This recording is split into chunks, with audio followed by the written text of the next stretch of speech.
ارشاد فرمایا کہ اے ایمان والو، اللہ کی حضور سارے توبہ کرو۔ توبہ کرنے کا حکم اس آیت میں سب کو دیا گیا ہے۔ توبوا الی اللہ جمیعا، اے ایمان والو سب کے سب اللہ کے حضور توبہ کرو۔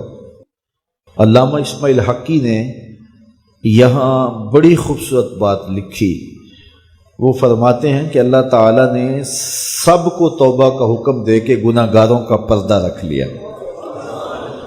اگر صرف گناہ گاروں کو کہا جاتا کہ تم توبہ کرو اور ان پر واجب کر دی جاتی اور نیکوکاروں پر توبہ کرنے کا حکم نامہ نہ رکھا گیا ہوتا تو پھر گناہ گار توبہ کرتے تو وہ نمایاں ہوتے۔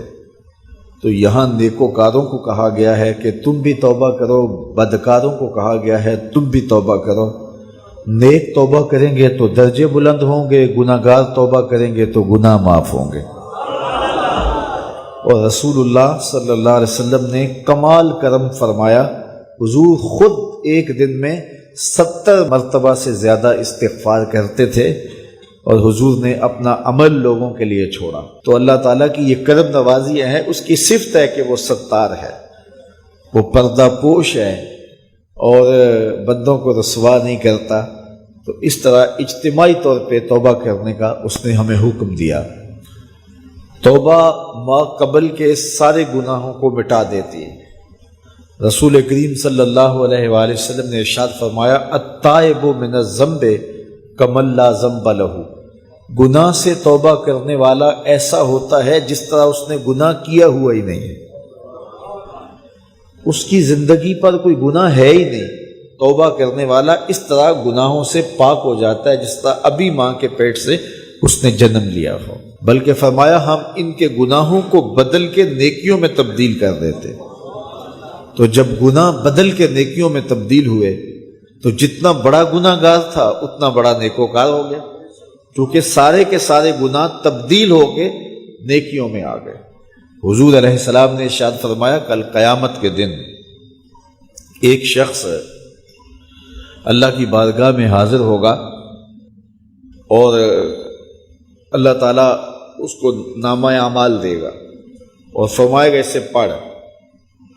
تو وہ جب اپنے نامہ اعمال کو پڑھنے لگے گا تو جو بڑے بڑے گناہ ہوں گے تو اللہ سے شرم اور حیا کی وجہ سے وہ نہیں پڑھ پائے گا، تو چھوٹے چھوٹے گناہ پڑھتا جائے گا تو بڑے بڑے گناہوں کو نظر انداز کرتا جائے گا، چھوڑتا جائے گا۔ تو جب وہ سارے گناہ پڑھ لے گا تو اللہ تعالیٰ ارشاد فرمائے گا بندے یہ جو تو نے جتنے گناہ پڑھے ہیں نا میں نے سب کو بدل کے نیکیوں میں تبدیل کر دیا۔ تو وہ جھٹ بولے گا اے میرے رب ابھی تو بڑے بڑے گناہ رہتے ہیں، وہ تو میں نے ابھی پڑھے ہی نہیں ہیں۔ فَضَحِكَ النَّبِيُّ حَتَّى بَدَتْ أَنْيَابُهُ، حضور اتنا مسکرائے کہ حضور کی داڑھیں نظر آنے لگی۔ کہ پہلے گناہ چھوڑتا جاتا تھا لیکن جب کہا کہ یہ تیرے بدل کے نیکیوں میں تبدیل کر دیے تو وہ کہتا مالک ابھی تو بڑے بڑے میرے گناہ رہتے ہیں، میرے تو ابھی بڑے بڑے گناہ رہتے ہیں۔